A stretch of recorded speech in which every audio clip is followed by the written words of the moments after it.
This is worthwhile because coronary artery disease is treatable. It's not like we're searching for a condition that we find it and go, sorry, there's no treatment. For coronary artery disease, we have an incredibly good chance of preventing heart attacks and saving lives.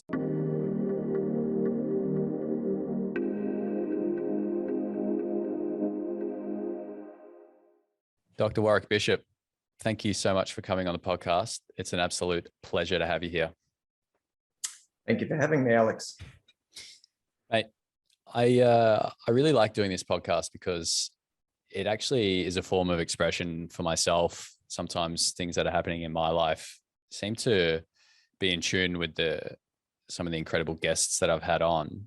And, you know, if I just open this up from the start, because I think it could be a good place to start, and that is the last 7 days for me have been really a really challenging time, I guess. A beautiful time, but also challenging. I became engaged last Tuesday, and 24 hours after that, my then fiance's father passed away.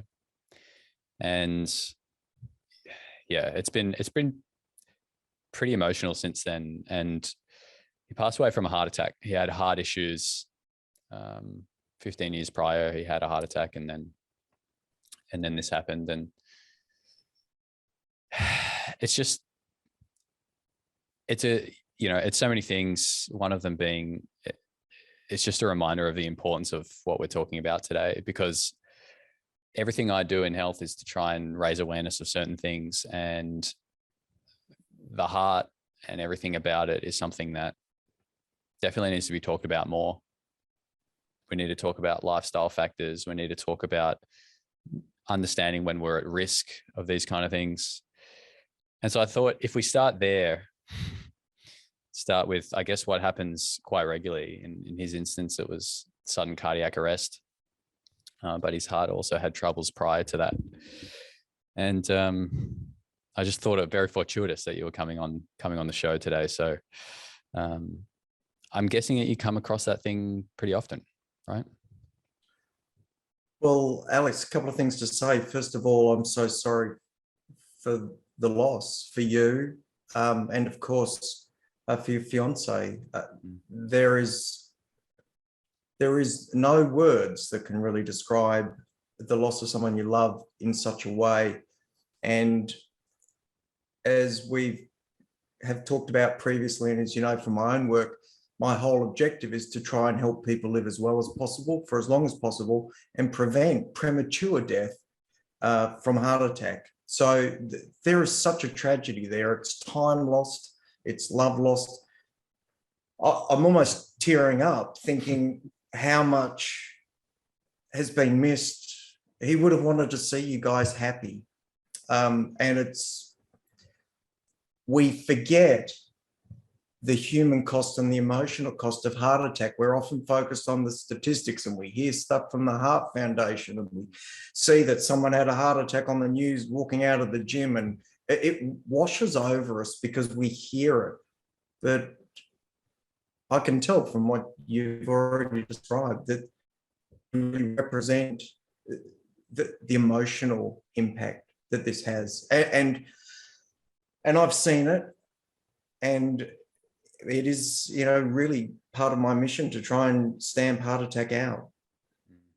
Further to that, I have to say congratulations. This really is a bittersweet roller coaster for you at the moment. Congratulations on finding the person you want to be with. And I do genuinely wish you the very best.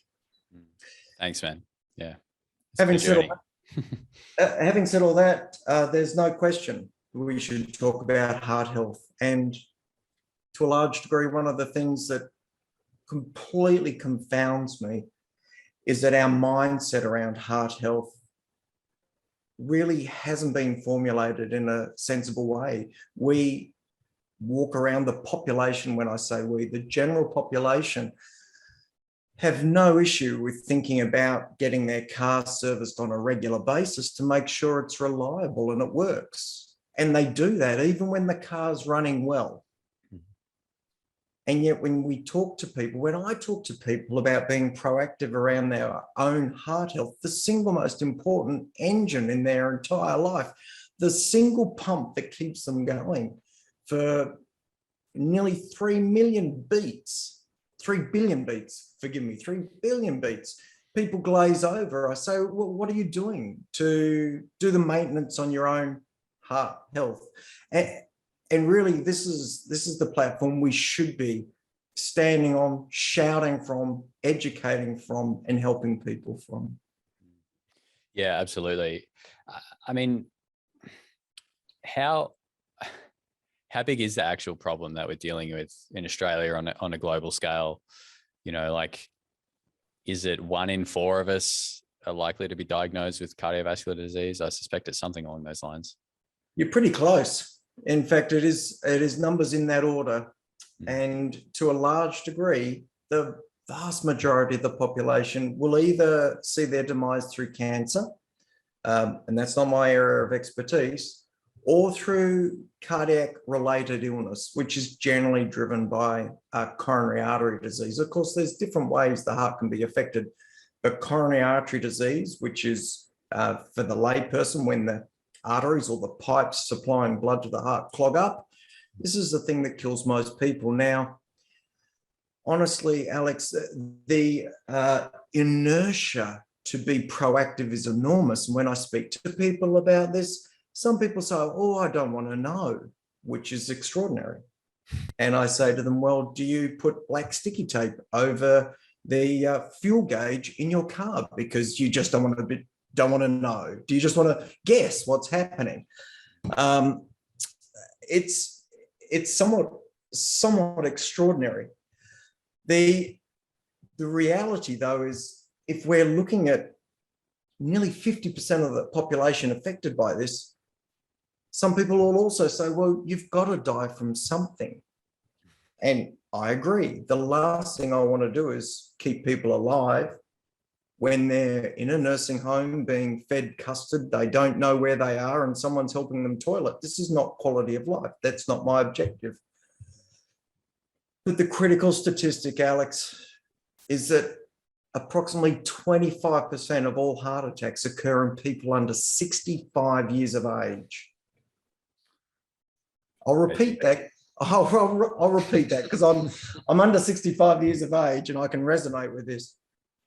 Approximately 25% of all heart attacks occur in people under 65 years of age. And these are not people ready to give up valuable time on earth.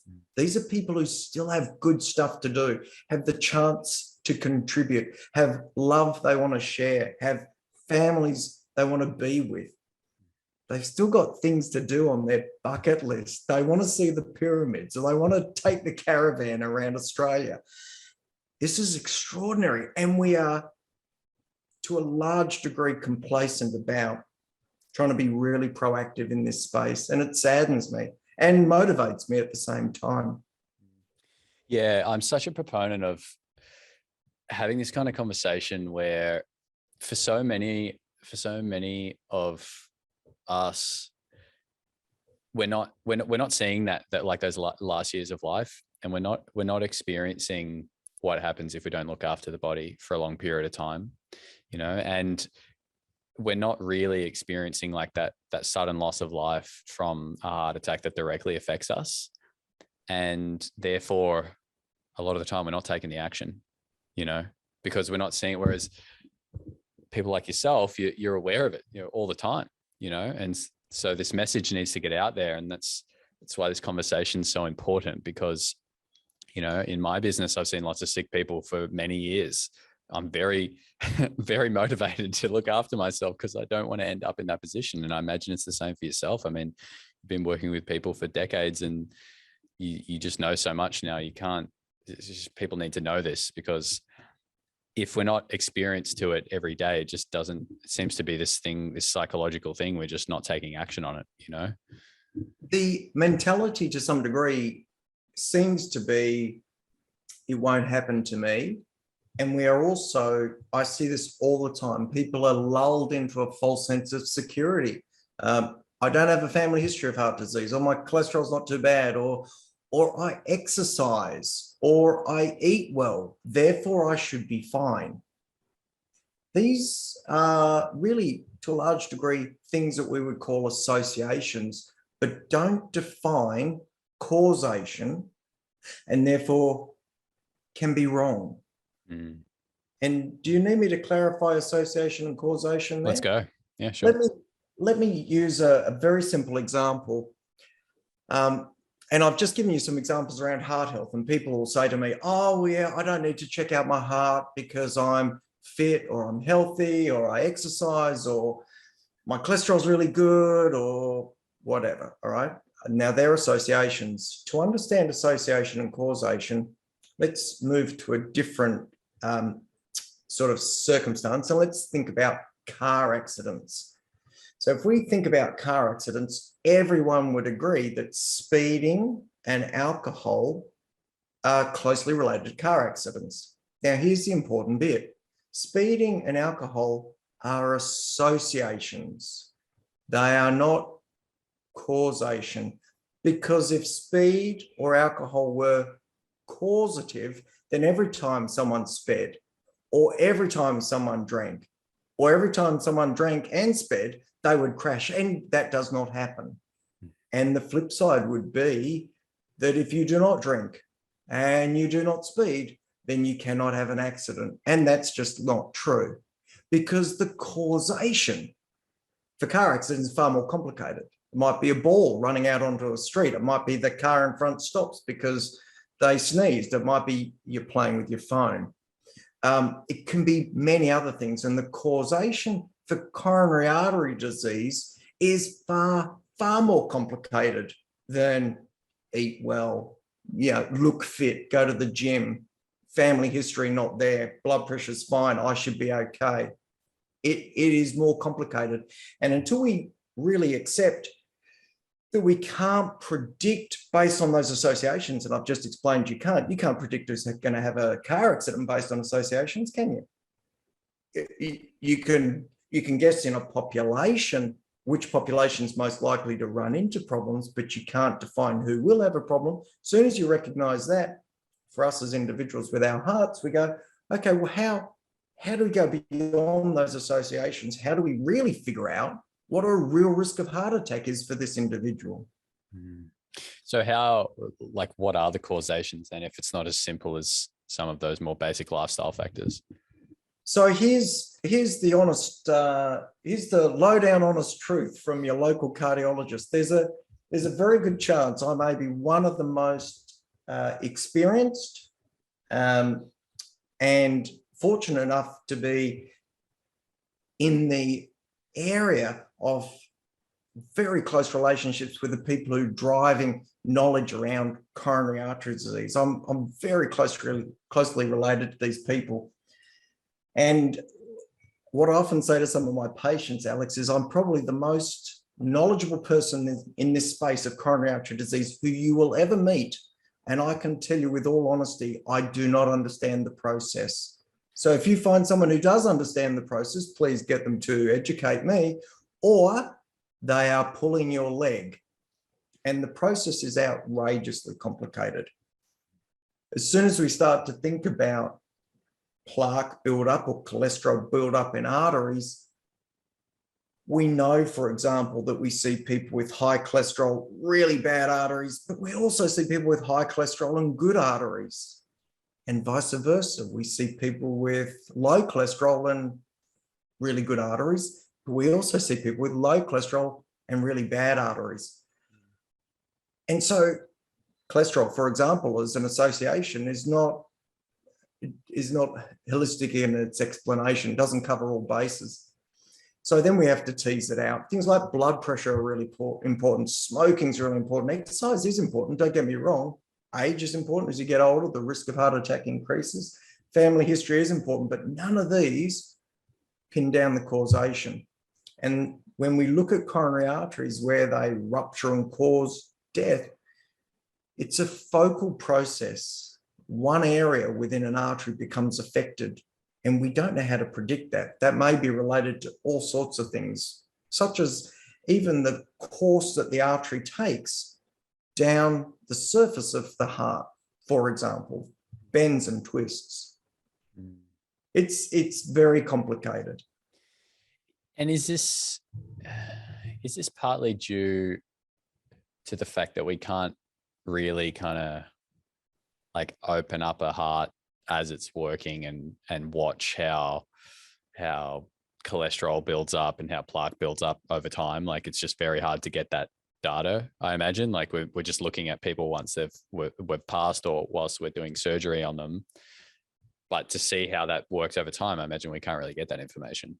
Correct. Very hard to look at it. Of course, we can look at pathology slides for someone who's passed. We can cut out bits of arteries and look at them, and that gives us information. We can image arteries and see what's going on.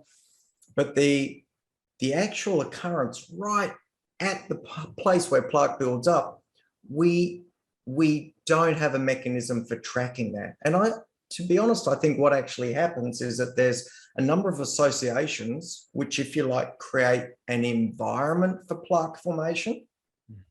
A bit like parking your car near the sea for a long period of time. That salt air is an environment for rust formation. And you go around your car and there's no rust, and that environment hasn't had an impact yet, but it may do at some stage. And some cars will rust more than other cars. For example, when it comes to the heart, all these associations are really important in terms of that environment of plaque formation: blood pressure, smoking, diabetic status, et cetera. But then something happens locally in those arteries. And I think what's probably occurring is wear and tear, where the blood is literally being pumped down the artery and generating friction or shear stress. Now, if you think about shear stress with fluid, imagine a river and a river delta. As the water moves down that river, there are areas where it cuts out the river and areas where it deposits, simply based on the speed and the friction that water generates in the river. Well, I think the same thing's happening in the heart. In the arteries, certain locations get rubbed, if you like, rubbed the wrong way. There's friction from the blood, and that damage sets off a whole set of responses to heal and mend at that location. Now, one of the things that the body uses for healing and mending is cholesterol, because that's what cell membranes are made out of.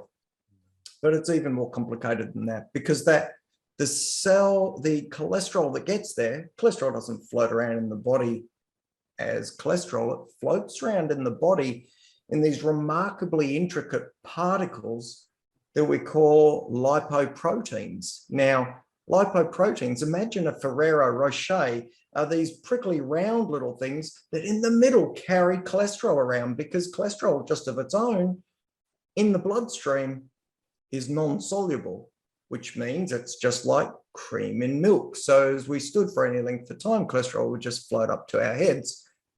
Well, that doesn't happen. We have these fantastic little particles that float around in the bloodstream.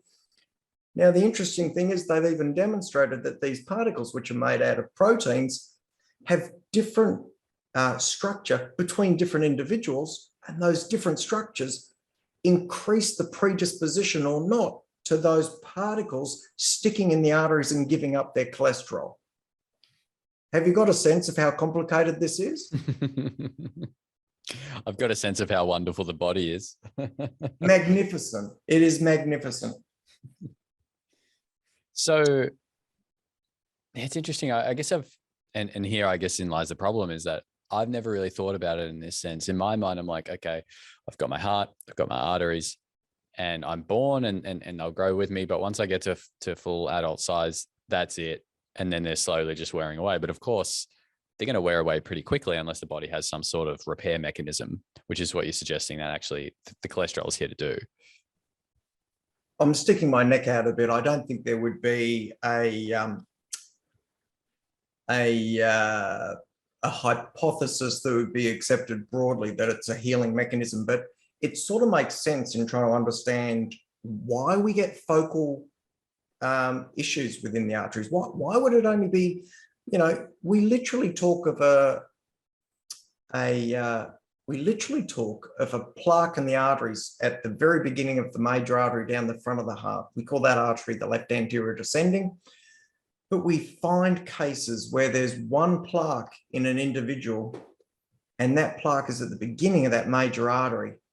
So when you think about the associations, things like blood pressure, cholesterol, inflammation, if you want to use a random word that people love to use, these associations are right through the body equally.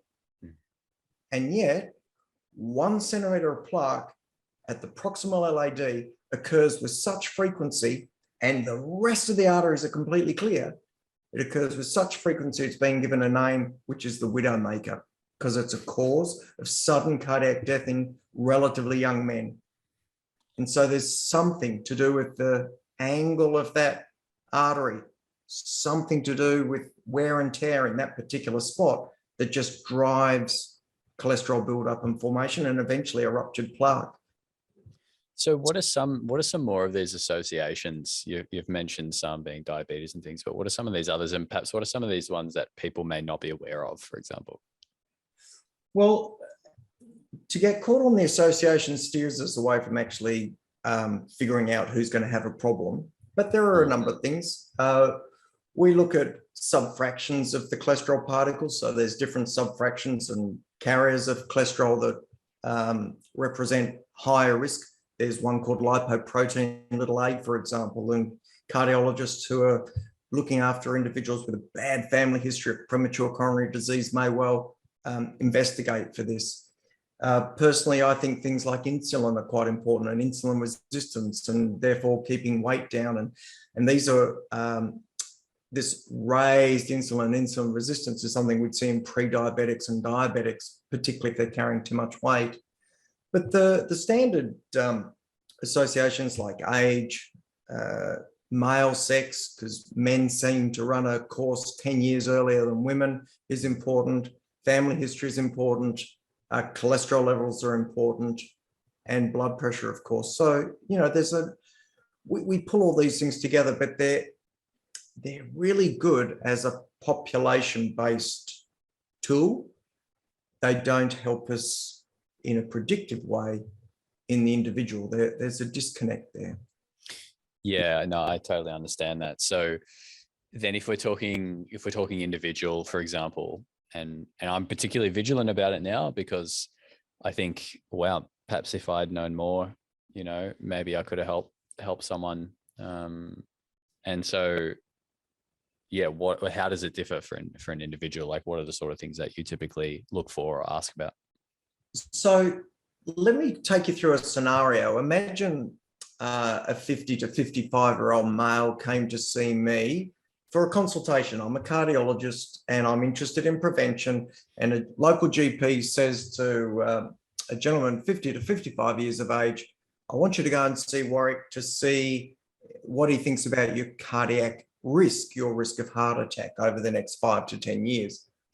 So currently at the moment, Alex, our guideline approach, what everyone does in Australia and what your GP would do if you were 50 to 55, I know you're not, but with 50 to 55-year-old men, they bring them in and they put in their details into what we call a cardiovascular risk calculator. And that would have, you know, age, sex, blood pressure, let's say it's average, cholesterol, let's say it's average, and really just non-smoker, and put in some of those, if you like, risk factors that we've already called associations. And then the GP or me would hit a key to calculate the risk. Right. Now, I can tell you that for the average bloke between 50 and 55, just based on statistics, the rate of event will be quoted to that person as 5 to 10% in the next 10 years. All right. Now, in medical speak, we think a risk of 5 to 10% is relatively low risk. So we put your details into the risk calculator. We turn around and we say, let's imagine you're that patient. Alex, your risk is only 5 to 10% of a heart attack in the next 5 to 10 years. And you think, oh, that's great because you get, you know, a green flag and everything's story. Now, if we stop for a moment and think about it, that's a misrepresentation of the facts, and it's not answering your question. So what I tend to say to people is, Alex, based on your characteristics, what this risk calculator tells me is that you sit in a population where if we were to take 100 blokes just like you and follow those 100 blokes for the next 5 to 10 years, 5 to 10 of you will have a heart attack. And I just don't know if you're one of the 5 to 10. Do you get the difference? Yeah, it's some perspective right there. It's the difference between a population-based assessment and an individual assessment. What you came in asking me is, Warrick, what's my risk of heart attack? The first example, I actually told you what the rate of event, what the rate of heart attack is in your population. You didn't come in asking me that. You didn't come in saying, Warrick, what's the rate of event in the population in which I sit? You came in and say, what's my risk? So I use that conversation as a way to let people understand that associations don't help us predict the individual.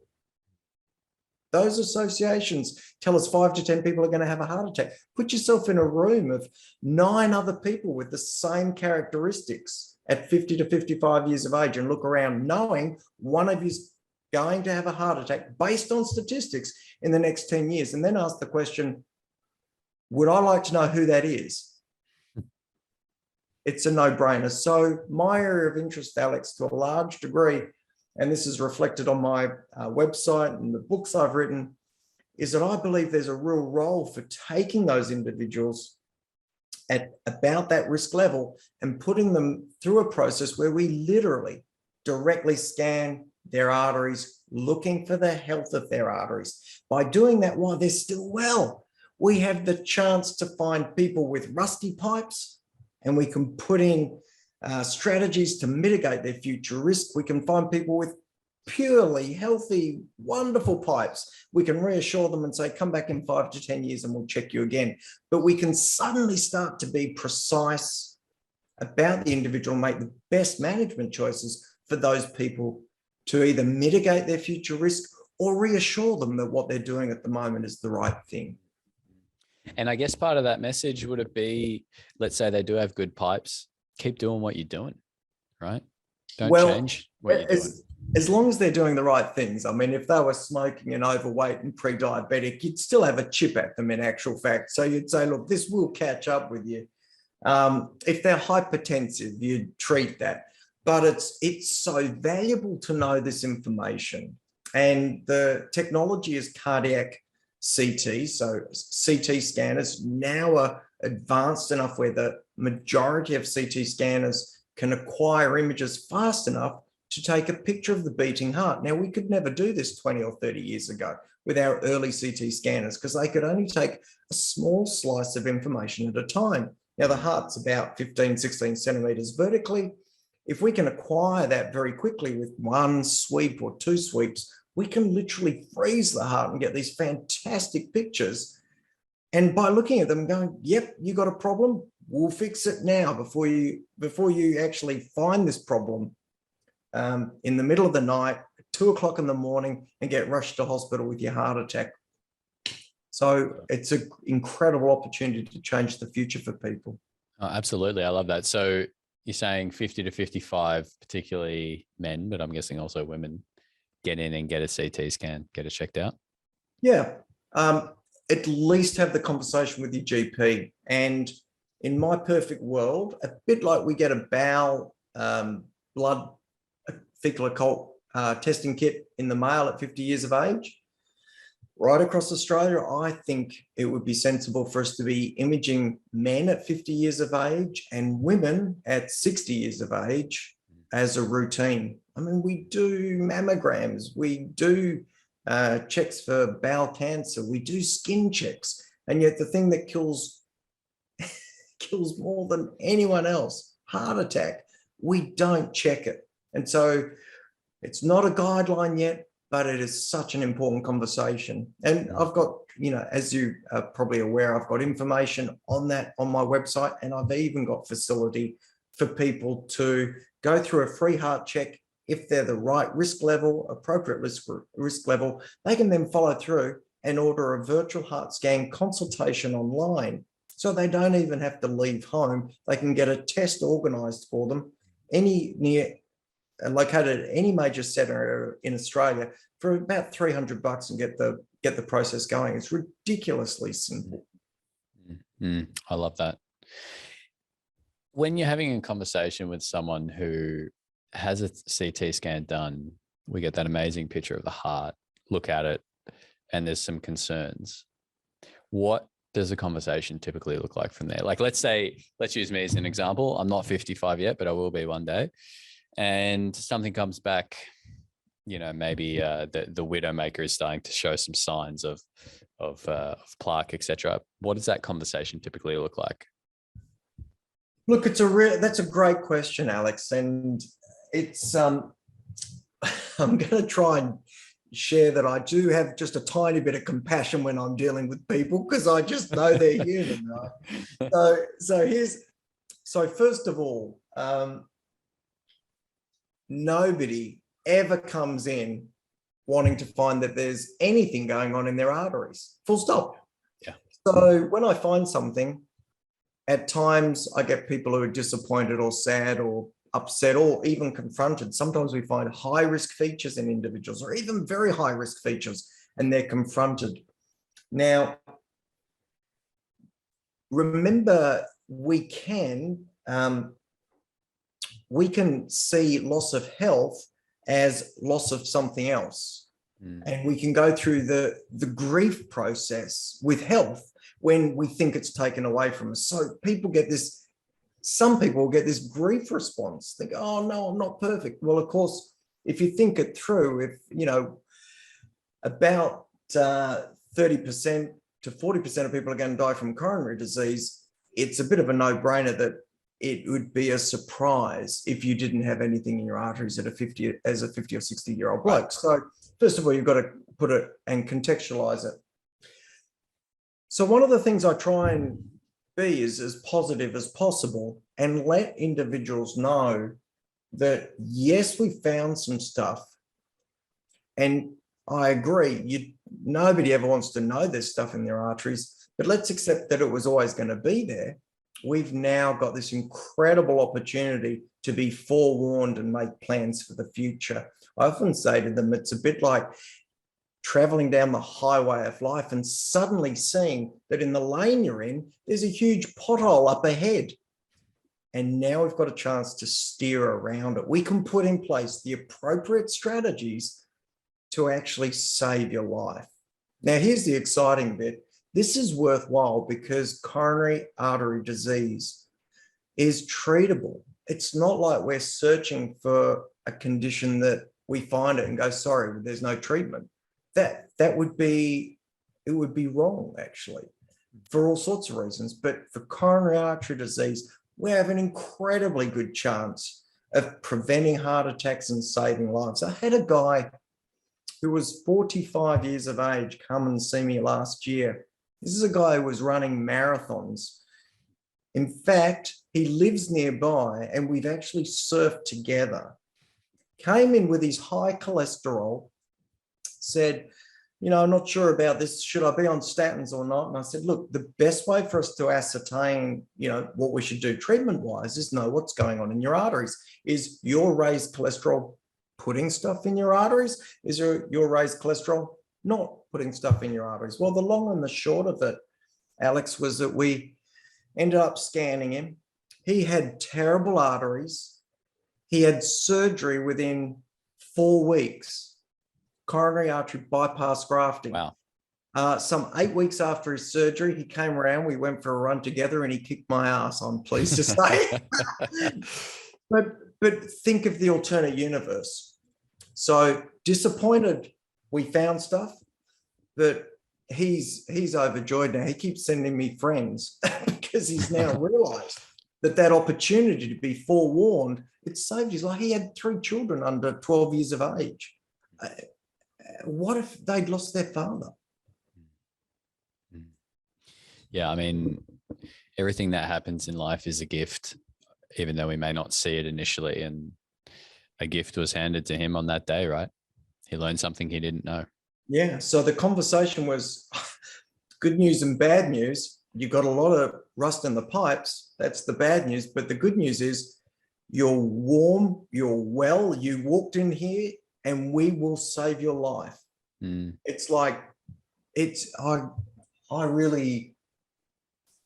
I get so excited about the opportunity, actually. It's amazing, you know? Wow. Yeah. And so then I guess what I'm trying to get at is, for so long,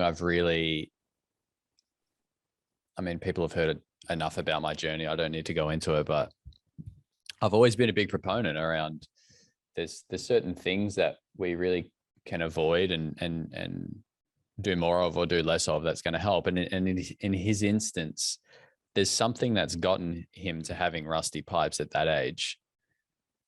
Should some changes be made to perhaps then prevent from them getting to that stage again in another decade or so?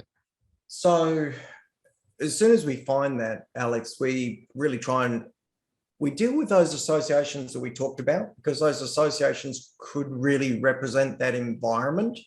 And so if your car is rusting by the sea, move it inland. Right. This guy's cholesterol was high, so we've driven it down into his boots. And people go, oh, yeah, but you need cholesterol. Well, those conversations are often poorly informed. Yes, we need cholesterol. No question about that. But we can drive cholesterol levels down basically to the level that you had cholesterol levels when you were born, at the very time you were the most synthetic and anabolic in your entire life. So, and if we drive cholesterol levels down to that sort of number, so we're talking 1.6, 1.5 millimoles per liter, which is what a newborn has, we've got evidence in randomized controlled trials that we can see plaque regression in more than 50% of individuals who reach those sort of levels. So yes, we change the environment, Alex. So for this gentleman, one lever we could pull is the cholesterol. Another one is we'd make sure about his blood pressure. We put him on aspirin to keep his blood thin so that we reduce the risk of a heart attack out of the blue. And then we keep him on super close surveillance. Plus we talk about things like stress and maybe meditation, and maybe we invite him to keep on a lower carbohydrate diet to keep down his insulin levels. We check his triglycerides, and we screen his family to make sure that, you know, because sometimes the apple doesn't fall far from the tree. Is there someone else in the family at risk? So all sorts of things are actioned to deal with this gentleman, and not just in that one event, but for the rest of his life, and holistically, and with his family. Yeah, I like that. For me, it's that importance around those lifestyle factors. Like, if we're not, I understand now they're not the complete picture, but you know, if we're not eating the right things, if we're not hydrating the body correctly, maybe we're exercising too much, too little, maybe we're chronically stressed. I don't know what it might be. Maybe we're drinking too much. I also don't know if some of those things have a direct relation to the health of our heart, but it's those things that got us to that point, right? And so we need to change some things if we want to progress somewhere else, you know?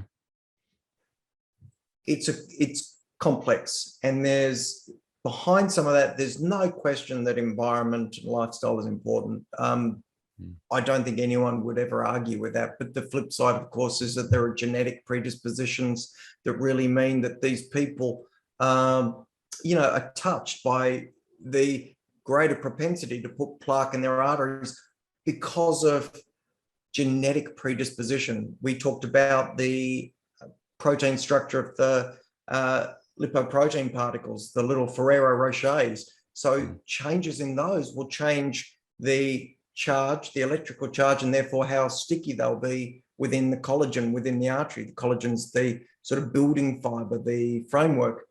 Some people have super high cholesterol, and that's a genetic predisposition as well. And some people seem to just put plaque in their arteries. We don't know why.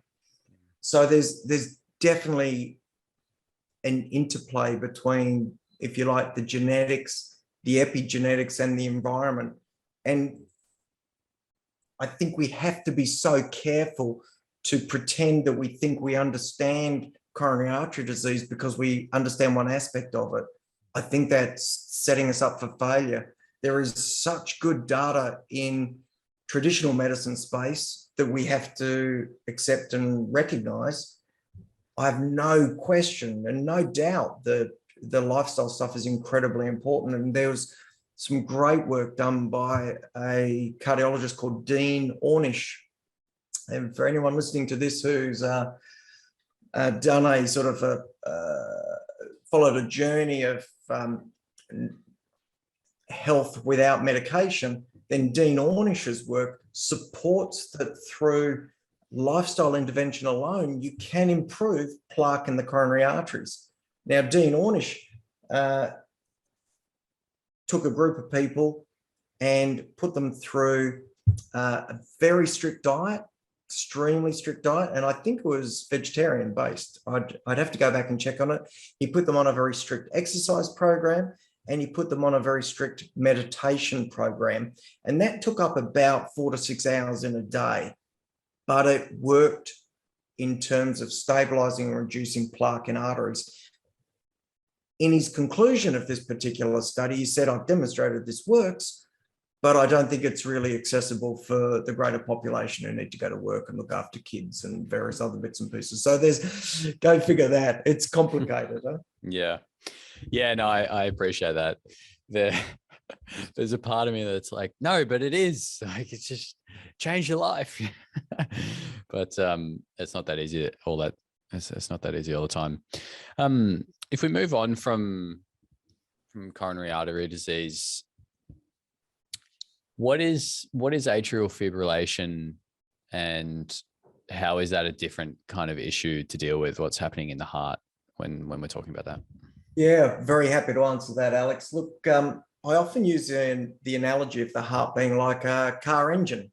And a car engine, we're all familiar with. We turn on the ignition and it fires up. That's the electrical system, hooks up to the battery and the timing. And then the pistons and valves, they're really the chambers, the power chambers of the heart. And we've just been talking about the fuel lines, which supply fuel to the engine block or the pumping chamber. So atrial fibrillation, let's swap over to the electrical system of the heart. And when we think of the electrical system of the heart, it generally originates, each beat of the heart tends to originate in the top chambers of the heart. We call those the atria. If you like, they're the pre-pumping chambers. For those listening, it's easy to think of the heart as a 4-chambered organ and 2 chambers on each side of the lungs, if you like. So the right heart receives blood into the right atrium, squeezes blood into the right ventricle pumps blood into the lungs. Blood then comes back and is received in the left atrium. The left atrium gives it a squeeze, it goes into the left ventricle, and then the left ventricle squeezes blood around the body. So if you can think of the heart as 2 atria, 2 ventricles, atrial fibrillation is when the synchronicity, the organized contraction of the top chambers of the heart are lost. They go into the heart, the top chambers go into a chaotic, irregular rhythm. It's we describe it as irregularly irregular, but I often used to describe it as the piss guy at the discotheque who's completely out of tune with the music, just all over the place. And so that irregular pulse is atrial fibrillation. And because the top chambers, the atria, are not pumping properly, they don't squeeze the blood into the ventricles as they should. And so the ventricle, when it pumps out, is not pumping to its usual capacity. So there's generally a drop in cardiac performance or cardiac output or how well the pump works. And we often find that for people who, for example, keep a close eye on their functional level, for example, cyclists who may develop this condition, they drop about 15% of their maximum workload through developing this rhythm. But it's a very common condition, Alex. We see atrial fibrillation in about 1% of the population, but over 10 to 15% of the population in individuals 80 years or older. So 1% in the community, 10 to 15% if you're 80 years or older, and it's very closely linked to age being a close association to development of this condition. And is atrial fibrillation the actual technical term for a heart palpitation, or is a palpitation something else? So a palpitation is a symptom or a term that the patient reports. A symptom is something that the patient will tell you about. Doctor, I have a palpitation. Atrial fibrillation is our diagnosis of what's causing that palpitation. So we can have different things that can cause a palpitation. Supraventricular tachycardia, atrial fibrillation, an atrial flutter, a ventricular tachycardia. All these can cause, or ventricular ectopic beats, supraventricular ectopic beats. All these thumps and bumps in the heart give rise to the symptom of a palpitation. And atrial fibrillation is one of those things that can cause a symptom. But while I've got the stage, very importantly, not everyone feels their atrial fibrillation. There is a good percentage of people who don't even know they're in it. And this is terrifying because apart from atrial fibrillation causing a decrease in the functional capacity of the heart, the other thing that it's really very important to consider is in regard to that top chamber of the heart not moving properly. Because it doesn't move properly, blood can pool in that top chamber of the heart. If blood pools within the circulation for any period of time, there's a small chance it can form a clot. And if a clot forms in the heart and then breaks loose, that clot can pop out of the atria through the ventricle and absolutely devastatingly end up in the brain, and that causes a stroke. So about 30% of all strokes in Australia are related to this condition, and that's an incredible mortality and morbidity impact. How do we find out if we're suffering from atrial fibrillation? Check your pulse. Get someone to check your pulse. If it's fast and irregular, and particularly if you're around about 65 plus, we think opportunistic checking is well worthwhile. If there's any concern at all, you've got to get an ECG. Some watches may even have the algorithms to help you with that. Certainly, I think the new Apple Watch has an algorithm which is pretty accurate for that. The irony, of course, there is that most Apple Watches are worn by young folk who don't get atrial fibrillation and not worn by the folk who are likely to have it. So we think opportunistic checking is really important. When you go to your GP, they should check the pulse. If you're at your pharmacist, maybe get them to check it. If you've got a nurse or a trainee medical student or a physio or someone in the family, it's a great thing to check, particularly mum and dad's pulse, but even grandma and grandpa's pulse, just to check it's okay. Yeah, so you're saying if I was to check my pulse for like a minute over that time, if I was suffering from atrial fibrillation, I may notice that my pulse rate changes. You'd notice it was pretty irregular, hard to track. Yep. So it's, and it would just not be a nice, regular, full volume pulse. What do we know about some of the issues that were cropping up with the COVID vaccinations? I know there was a bit of a hoo-ha around people suffering atrial fibrillation problems after getting vaccinated. What do we know about that?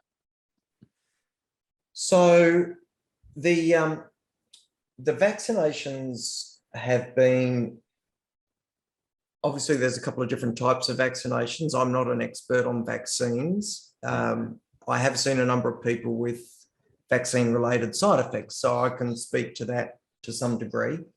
There are standard, there's the standard vaccines, which the AstraZeneca vaccine represents that, and you're probably aware there was an idiosyncratic or somewhat unpredictable recognized side effect, and that was a propensity to thrombosis. That was one of the standard vaccines where they purified a component of the pathogen, the COVID virus, and injected the inactive marker, which was the spike protein, so that our own bodies could generate a response. The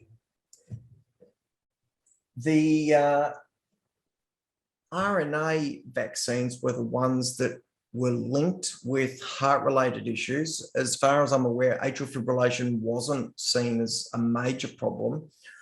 The RNA vaccines really worked by the insertion of a small amount of RNA code into the cell of the recipient, which would then generate a spike protein that the body would then be able to respond to. Very clever, and probably the first time we've seen this sort of vaccine utilized broadly.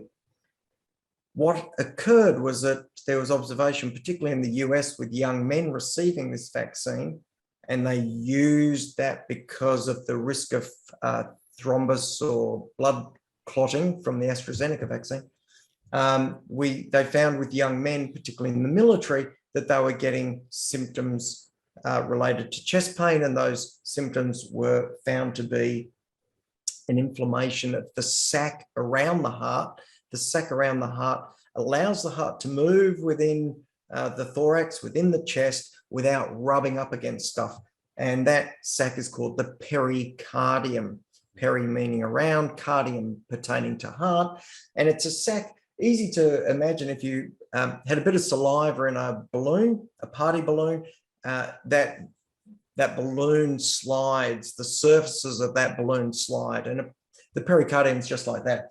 What seemed to happen was one of the carrier, well, we're not 100% sure, but it's possible that one of the carrier components of that vaccine, which was a liposomal carrier to allow that mRNA to get into the cell, had some cross-reactivity with the sac around the heart, the pericardium, and to a lesser degree, the myocardium. So what that means is that the vaccine that was given had some markers on it, which looked a lot like the heart, and the body got a bit confused. So a number of people had the body respond to the vaccine, thinking it was a foreign thing, which of course it was. But because that was so close to some of the cell markers within the pericardium and the myocardium, there was that cross-reactivity, an immune response driven to the wrong components. And look, fortunately, to a large degree, these were pretty short-lived. Several days was the main issue. Most people got over them without any troubles at all. And the vast majority of people are still able to go back and have a further vaccine, even of the mRNA type. The important take-home is that to a large degree, that rate was about 1/10 of what we saw in terms of complication of the myocardium and pericardium compared to actually getting COVID as an infection. Yeah, right. Yeah, I see. If you were to, if someone would just walk past and say, Warrick, what are some simple things I can do? I can get tested. Am I like, if you could just give like the quick rap sheet, I guess, on some like those risk factors that we talked about and some simple things that we can do. Like what's the 30-second spiel to someone who's thinking about, oh, I might have some issues and I want to prevent them or do what I can, Look, great question, and one I'm absolutely delighted to speak to. I think you need to lock in with your GP. You need to make a decision to be proactive, number one. And if you don't make a decision, you're wasting your time. So like any journey, you always have to be engaged. Change your mindset and be proactive. Lock in with your GP. I strongly recommend you get your cholesterol checked. I strongly suggest you get your sugars checked. I tend to check insulin simultaneously. Very few people do that, but I think it offers good information. And if you're really interested in listening closely, go and look up a HOMA test, which is a HOMA test, and it's a homeostatic metabolic assessment of insulin resistance. And you can calculate that yourself if you've got your insulin and sugar. What do we say? We said cholesterol, sugar, insulin. For goodness sake, get your blood pressure checked. We now can get a Medicare rebated 24-hour blood pressure monitor. Blood pressure is so important. It's the whole wear and tear on the system. It drives heart attack, it drives stroke, it drives atrial fibrillation, it drives cardiac failure, it drives renal failure, and it's probably linked to Alzheimer's as well. So get your blood pressure checked. These are all outrageously easy to do, and they're sort of 1 or 2 visits to the GP. If you're at intermediate risk or low risk with risk enhancers like a bad family history or a highish cholesterol, please have the conversation about getting a cardiac CT scan, or if you want to be proactive in your own time, check out my website, look at the free heart test, follow that through, and look at the virtual heart scan consultation. Because once we know what's going on in your arteries, once we've imaged your arteries, are they good, bad, or in between, then we can be most precise about the next steps. But do the simple thing. I normally suggest exercise is fantastically important, but anyone who's listening to this and part of the Found Space family know that already. I've got my own sauna, as you're aware. I think it's fantastic. And I meditate as well. I eat a low carb diet with plenty of greens. So my meals most nights are salad. I'm a bit like, well, I don't fast quite as much as you, Alex, but I do a 16-8 pretty well every day. And, Nice. and I try and live it with as much balance as possible. So some simple checks, some good lifestyle stuff, and just please be proactive. Yeah, beautiful. You mentioned earlier that you do a bit of running. Is that still something that's part of your day-to-day? Look, I used to run an awful lot. I had the chance to compete in a thing called the Three Peaks race here in Tasmania. And that was a 65-kilometre run followed by up Mount Strzelecki on Flinders Island, followed by a 34-kilometre run, which was up Mount Graham at Coles Bay, followed by being dropped off here in Hobart at Constitution Dock and running up Mount Wellington, which is a 32-kilometre run. And honestly, I haven't done a lot of running since then. My God, what was that like? What were the gaps between those runs? It was about a three-day event. Okay. But we ran the last one with headlamps. But Wow. these days I try and surf. I've got a stand-up paddleboard and a supine board. I walk along the beach. I occasionally jog a little bit, but I don't run quite as much anymore. And I use a surf ski when I can. Yeah, nice. That's a lot of running. I like it. Do you run? Not so much at the moment. I did a couple half marathons, and then I did a lot of fasting, and running wasn't a part of my life for the last couple of years. But now I'm getting pretty strong again, so I'm starting to run a little bit more and enjoying it.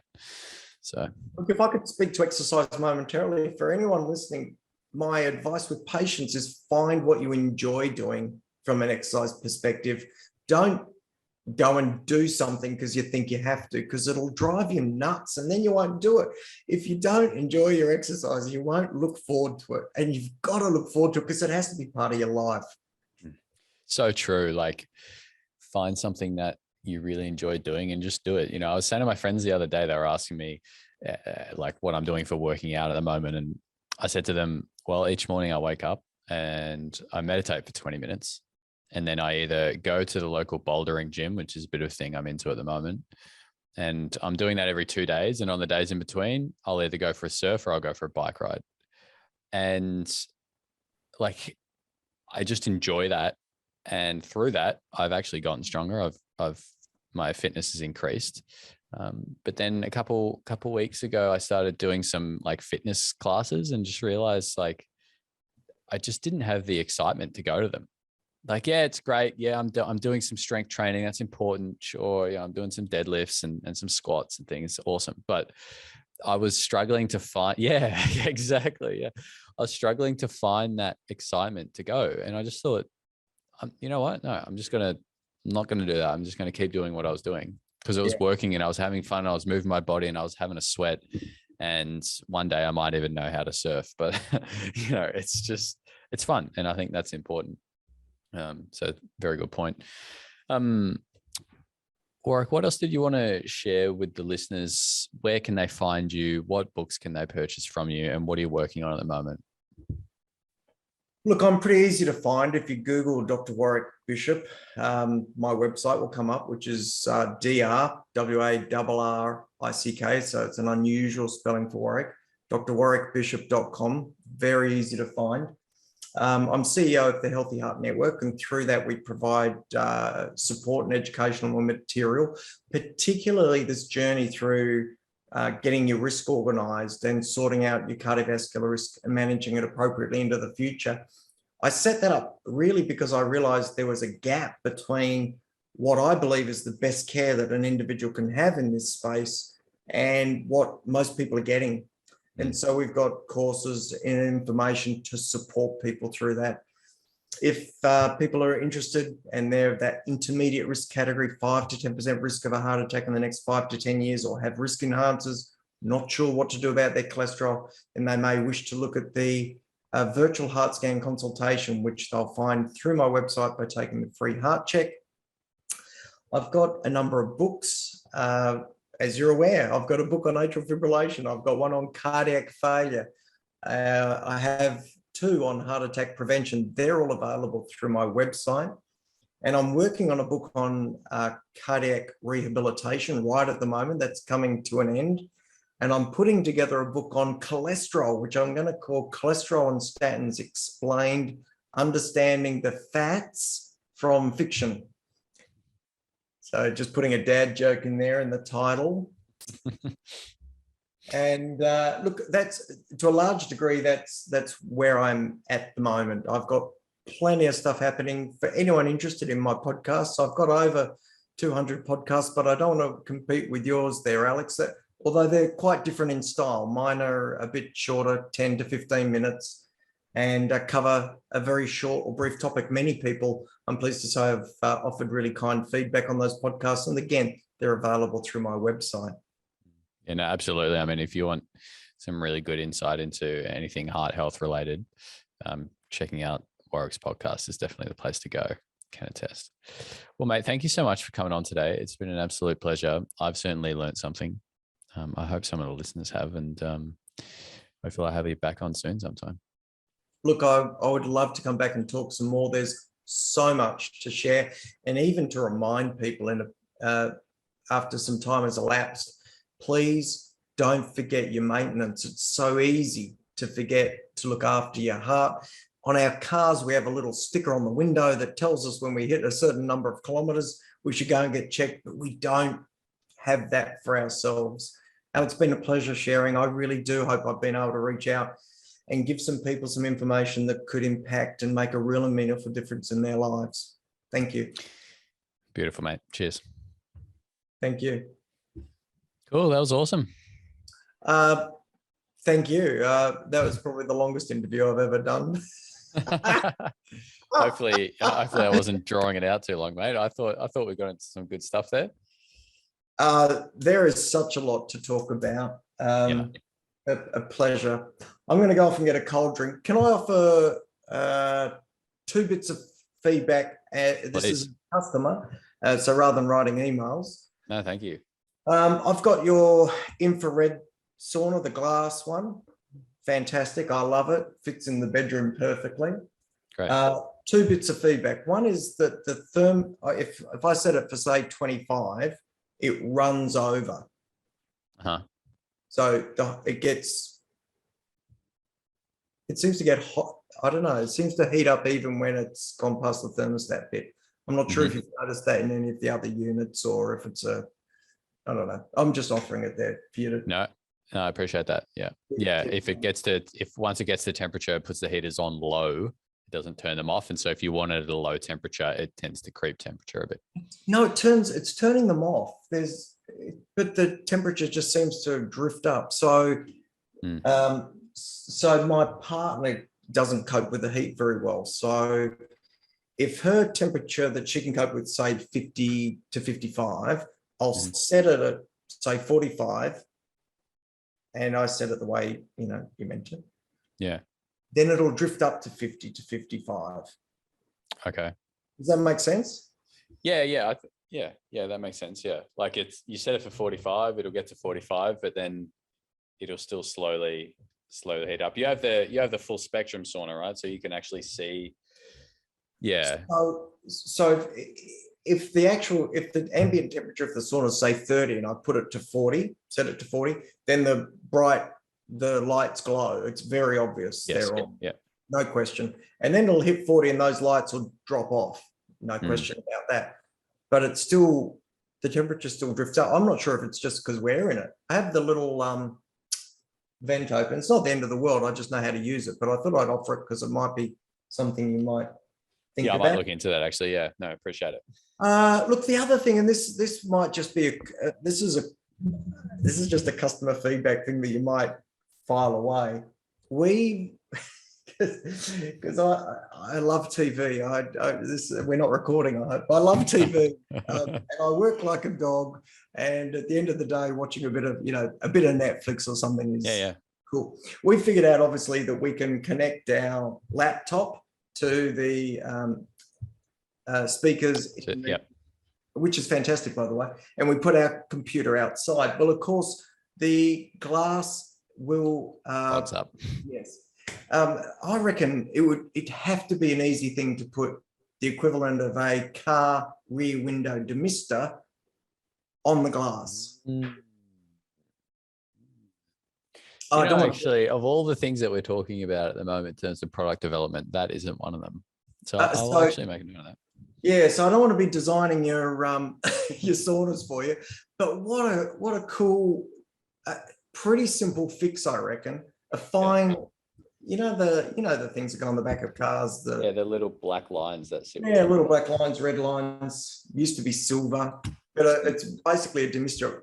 I reckon it might be a really neat little thing. Anyway, No, I appreciate the feedback. Thank you so much. It's kind feedback. It's not. I'm not looking at you. We open the door momentarily and it defrosts or what it clears and then close it again. So it's not a big deal. Right. Thanks so much for the opportunity, Alex, and I really appreciate you looking to promote. I'm very happy to share this interview through my networks. And look, if you would like to speak again sometime in the future, I would be open to doing that. I think the conversation around heart health is one that should be regularly revisited. So if you were open to that, I see you've got some fantastic people on your guest list. I'd hate to be bumping anyone, but if you wanted to find a time, I'd be open to doing that down the line. No, absolutely. No, I appreciate that. And we'll put it out on all of our channels and everything like that. It'd be awesome if you could do the same.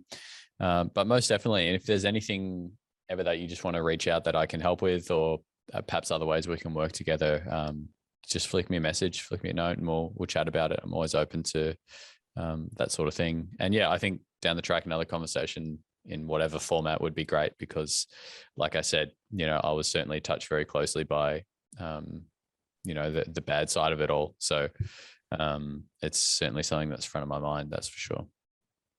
Well, I hadn't thought of it, but we could, for example, offer people a free ebook or something like that. How long before this goes out before you produce it and put it out? 2 weeks.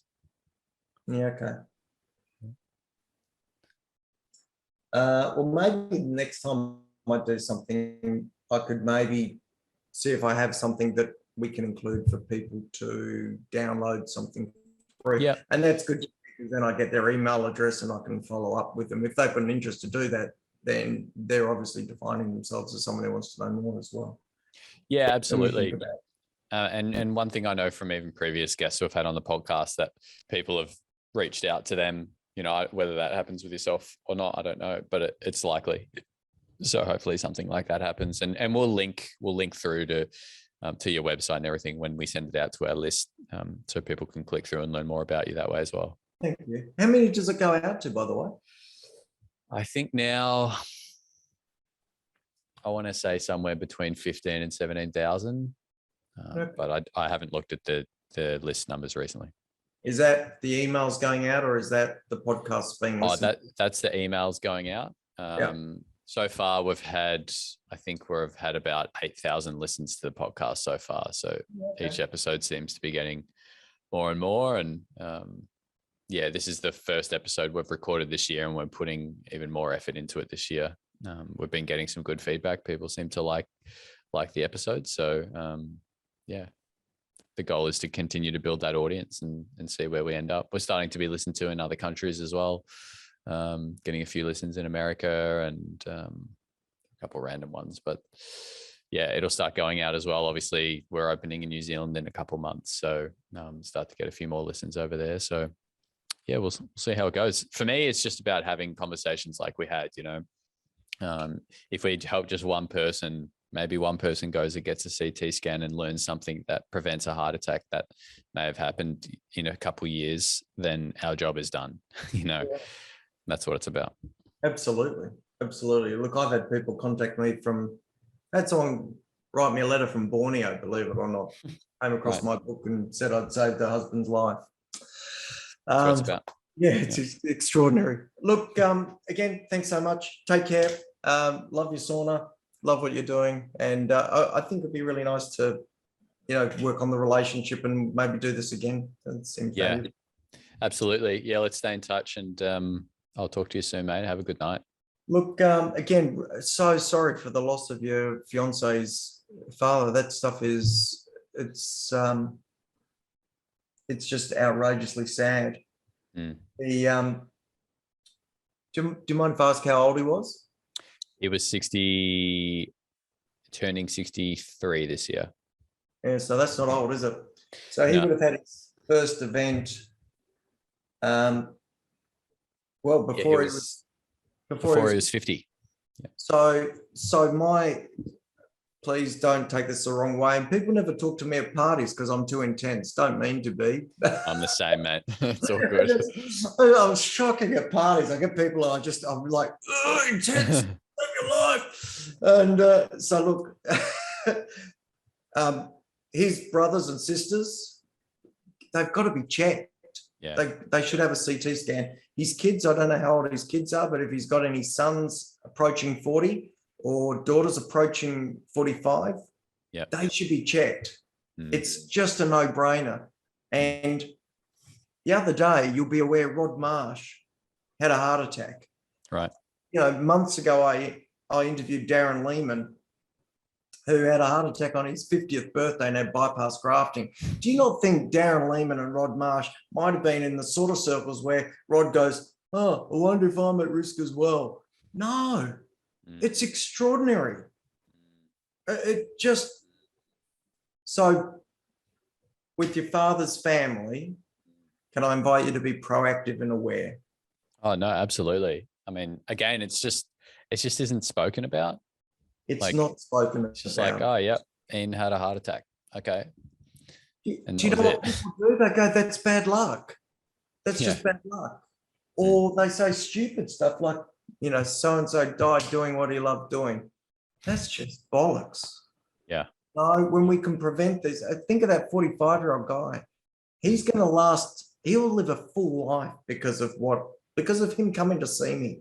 It needn't have been me. It could have been any cardiologist who was going to image him, but he's going to live a full life. So, all right, man. Great to talk. Awesome. Thanks, Warrick. Have a good night, man. Cheers. Bye.